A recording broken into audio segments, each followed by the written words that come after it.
আসসালামু আলাইকুম রহমতুল্লাহি ওয়া বারাকাতুহু। সম্মানিত বন্ধুরা, আজকের এই ভিডিওতে আমি আপনাদের সাথে আলোচনা করব এমন একটা দোয়া নিয়ে। এই দোয়াটা আপনি যত বেশি পরিমাণের পাঠ করবেন, আল্লাহ সুবহানাহু ওয়া তাআলা আপনার মনের নেক আশা, বৈধ উদ্দেশ্য পূরণ করে দিবেন। যে কোনো ধরনের বৈধ উদ্দেশ্য পূরণ হওয়া, নেক আশা পূরণ করা, এর জন্য অনেক কার্যকরী এই আমলটা। এই আমলটা আজকে আপনাদের সাথে আমি শেয়ার করছি সরাসরি হযরত ইউনুস আলাইহিস সালাতু ওয়াস সালাম এর দোয়া। ওই নবী এই দোয়া করেছেন, রাসূল সাল্লাল্লাহু আলাইহি ওয়াসাল্লাম এই দোয়া করেছেন, এবং এ বিষয়ে আরো হাজারো সাহাবী এই আমল করেছেন। এমন একটা দোয়া আজকে আপনাদের সাথে আমি এই ভিডিওতে শেয়ার করব ইনশাআল্লাহ। যত কঠিন বাধা আসুক, যত কঠিন বিপদ আসুক, যত ধরনের কঠিন মুসিবত আসুক, যে কোনো বৈধ উদ্দেশ্য ওই অবস্থায় পূরণের জন্য আপনারা এই আমলটা চালিয়ে যাবেন। মহান আল্লাহ তাআলা আপনাদের সেই উদ্দেশ্যগুলো পূরণ করিয়া দিন, আমিন। তো সেই আমলটা আজকে আপনাদের সাথে আমি এই ভিডিওতে শেয়ার করছি। তো এই আয়াতটা সর্বাধিক রোগ ব্যাধি এবং মুশকিল আসানির আমল আপনি বলতে পারেন। ভিডিওটা একটু লম্বা, আমলটা গুরুত্বপূর্ণ, যেহেতু কয়েকটা ধাপ আছে, এই জন্য একটু সময় লাগবেই। এই জন্য যদি আপনি পরিপূর্ণ উপকৃত হতে চান যে আল্লাহর কোরআন আপনার সহায় হোক আপনার বিপদের মধ্যে, তো আজকের এই ভিডিওটা শেষ পর্যন্ত আপনার জন্য। তো যাই হোক, আমি ছোট্ট করে 10 সেকেন্ডে একটা কথা বলে দিচ্ছি। আমার ভেরিফাইড চ্যানেলের ডিসক্রিপশন বক্সে ক্লিক করলে যেটা আসে, এটাই আমার পেজ, এটাই আমার আইডি, এবং আমার মেয়ের চ্যানেলের লিঙ্ক আমার ডিসক্রিপশন বক্সে দেওয়া। এর বাইরে অন্য কোনো চ্যানেল নাই, কোনো পেজ নাই, ইমো নাই, হোয়াটসঅ্যাপ নাই। কারণ অনেকে আমার নাম অথবা আমার ছবি দিয়ে হাজারো আইডি খুলে ভরে ফেলতেছে। আমার নাম আর ছবি থাকলে ওইটা আমি না। এমনকি আমার ইউটিউবে যে প্রোফাইল পিকচার দেওয়া, এই প্রোফাইল পিকচারওয়ালা ছবি নিয়েও অনেকে নানান ধরনের কথা বলছে, এই জন্য সাবধান। এই দোয়াটা এখন আমি আপনাদের সামনে উল্লেখ করব। আউযু বিল্লাহি মিনাশ শাইতানির রাজিম, বিসমিল্লাহির রহমানির রহিম। আপনি আউযু বিল্লাহি মিনাশ শাইতানির রাজিম এটাই একটা গুরুত্বপূর্ণ ইসমে আজম বলেন। এই আউযু বিল্লাহটা 11 বার পাঠ করবেন, এবং বিসমিল্লাহির রহমানির রহিম এটাও 11 বার পাঠ করবেন।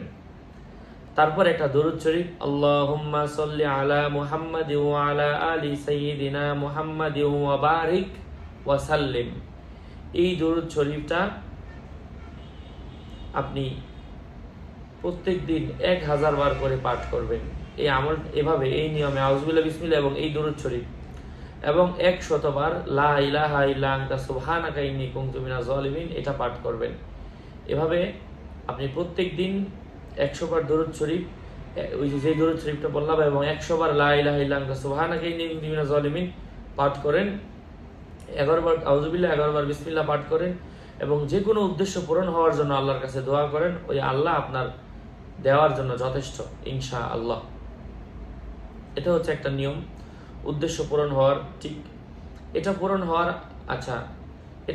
আরেকটা নিয়ম রয়েছে, সেটাও আমি আপনাদের সাথে শেয়ার করব। তো আমি আগে বলে দিচ্ছি, ওই যে ইউনুস আলাইহিস সালাতু ওয়াস সালাম এবং রাসূল সাল্লাল্লাহু আলাইহি ওয়াসাল্লাম এবং অনেক সাহাবী সেই দোয়াটা পড়েছেন, সেটা হচ্ছে অন্য কোনো দোয়া না, সেটা হচ্ছে দোয়া ইউনুস, লা ইলাহা ইল্লা আনতা সুবহানাকা ইন্নী কুনতু মিনাজ জালিমিন।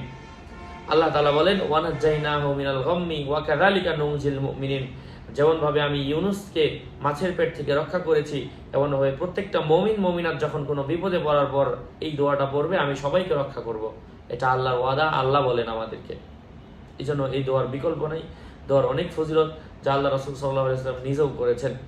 তো এখন এই দোয়াটার আরেকটা নিয়ম বলবো। হযরতে রাসূল সাল্লাল্লাহু আলাইহি ওয়াসাল্লামকে স্বপ্নে দেখেন একদিন আব্দুল্লাহ মাগরিব রহমতুল্লাহ। তিনি আল্লাহ রসুলকে স্বপ্নে দেখেন, এবং তিনি আল্লাহ রসুলকে স্বপ্নে দেখে বলেন, ইয়া রাসূলুল্লাহ, আমি তো অনেক বিপদে রয়েছি, আপনি আমাকে এমন কিছু দোয়া শিক্ষা দিন, এই দোয়া পাঠ করলে যেন আমি বিপদ থেকে রক্ষা পাই। তো রাসূল সাল্লাল্লাহু আলাইহি ওয়াসাল্লাম এমন আব্দুল্লাহ মাগরিবকে স্বপ্নে যুগে শিখাইয়া দিলেন, তুমি 2 রাকাত নামাজ পড়ো। এটা তাহাজ্জুদের নামাজের সময় নফল নামাজ, ফরজ নামাজ কিন্তু না, শুধুমাত্র নফল নামাজ। এটা তাহাজ্জুদের সময় তুমি 2 রাকাত করে প্রত্যেকদিন নামাজ পড়ো। এই আমলটা তুমি একদিন করো। একদিনে কাজ না হলে 2 দিন, না হলে 3 দিন, না হলে 4 দিন, না হলে 5, না হলে 6, সর্বোচ্চ 7 দিনের বেশি একটা সমস্যার জন্য এই আমল করা যাবে না।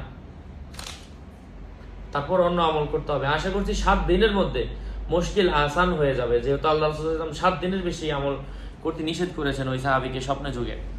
তো স্বপ্ন যুগে এই 2 রাকাত নামাজ পড়বে, ঠিক আছে, সালাতুল হাজত নামাজ 2 রাকাত নফল নামাজে নিয়ত করলে নামাজ পড়লাম, ছেলেরা ছেলেদের নিয়মে, মেয়েরা মেয়েদের নিয়মে। কিন্তু নামাজের সেজদার মধ্যে, প্রত্যেক সেজদার মধ্যে 40 বার করে এই দোয়াটা পাঠ করবে। দোয়াটা হচ্ছে লা ইলাহা ইল্লা আনতা সুবহানাকা ইন্নী কুনতু মিনাজ জালিমিন।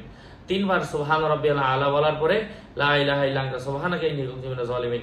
তো প্রথম রাকাতের এক সেজদায় 40 বার এই দোয়াটা, আবার আরেক সেজদায় আবার 40 বার, তারপরে সেজদায় আবারও 40 বার, তারপরে সেজদায় আবারও 40 বার। এভাবে প্রত্যেক দিন 2 রাকাত করে নামাজ পড়বে এবং প্রত্যেক নামাজের সেজদায় লা ইলাহা ইল্লা আনতা সুবহানাকা ইন্নী কুনতু মিনাজ জালিমিন এই দোয়াটা পাঠ করবে। আল্লাহ তাআলা তার যে কোনো কঠিন সমস্যাগুলোর সমাধান করে দিবেন, তার মনের আশা পূরণ হবে, 7 দিনের মধ্যে যে কোনো কাজের মধ্যে সফলতা আসবে।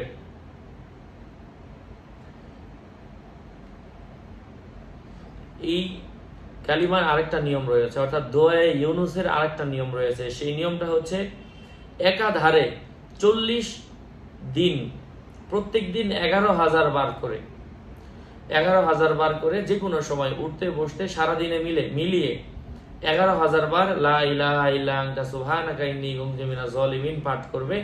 এভাবে সর্বোচ্চ 40 দিন আল্লাহ তাআলার রহমে আল্লাহ তাআলা তার বৈধ উদ্দেশ্য পূরণ করে দেবেন, তার মনের আশা পূরণ হবে।